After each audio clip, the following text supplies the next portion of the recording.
राधे राधे दोस्तों योगिनी एकादशी में भी बहुत ही कन्फ्यूज़न है कि हम 21 जून को व्रत रखें या 22 जून को।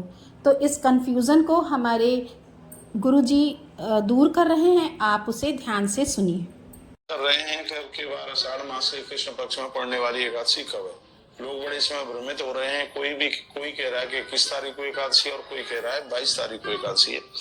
मैं भी एक ग्रंथ के अनुसार आपको निवेदन कर रहा हूँ, पंचांग के माध्यम से आपको निवेदन कर रहा हूँ कि एकादशी कब की है। तो पहले तो मैं ये कह दूंगा आषाढ़ कृष्ण पक्ष हेतु के नाम एकादशी भगवत युधिष्ठिर ने पूछा कि आषाढ़ में पड़ने वाली कृष्ण पक्ष की एकादशी का नाम क्या है। तो भगवान कहते हैं सर्व पाप क्षय कर्म सर्व मुक्ति मुक्ति प्रदायकम, संपूर्ण पापों को जलाने वाली है एकादशी है। तो इस एकादशी का नाम आषाढ़ स्यासते पक्षे योगिनी नाम था। इसका नाम योगिनी एकादशी है। इस एकादशी का व्रत करने से 88,000 ब्राह्मणों को भोजन कराने का फल प्राप्त होता है।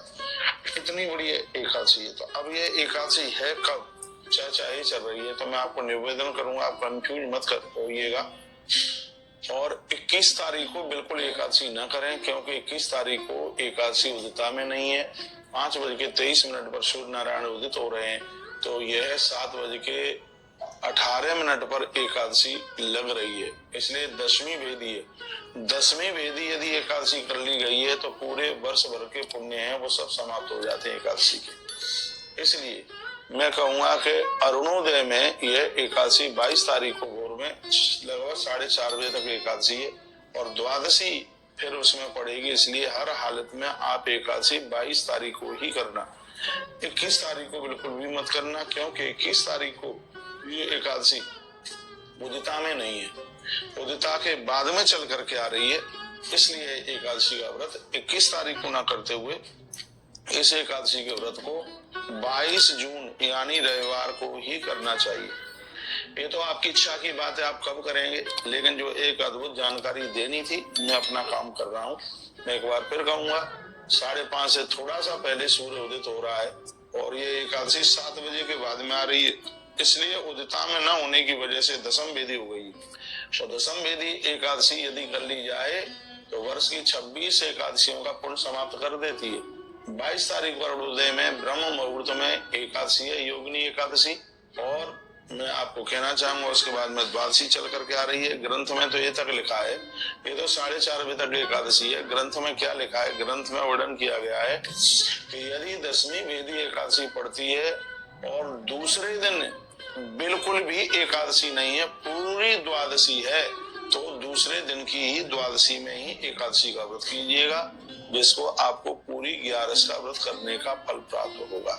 तो ध्यान रखना इस बात के लिए जो मैंने आपको यह निवेदन किया है कि आषाढ़ स्यासते पक्षे योगिनी नामता एकादशी नवश्रेष्ठा महापातक नाशिनी। भगवान कृष्ण धर्मराज युधिष्ठिर को कहते हैं कि संपूर्ण पापों को नष्ट करने वाली एकादशी है। इसका नाम योगिनी एकादशी है। इस एकादशी का व्रत करने से 88,000 ब्राह्मणों को भोजन कराने का फल प्राप्त होता है। ये इसकी फलश्रुति है। अगली वीडियो में हम योगिनी एकादशी की कथा भी आपको सुनाने के लिए जा रहे हैं। अभी तो इस वीडियो में हमने निवेदन किया एकादशी 21 तारीख को है कि 22 तारीख को है।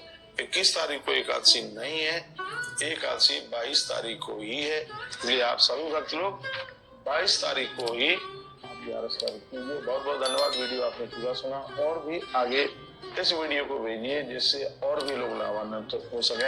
हरे कृष्णा, जय श्री कृष्णा, जय श्री राम, जय गौ माता, जय राधे श्याम, हर हर महादेव, घर घर महादेव। दोस्तों आशा करती हूँ कि आपको ये वीडियो अच्छा लगा होगा, तो वीडियो को लाइक करें, कमेंट में राधे राधे लिखें और चैनल को सब्सक्राइब करें। राधे राधे।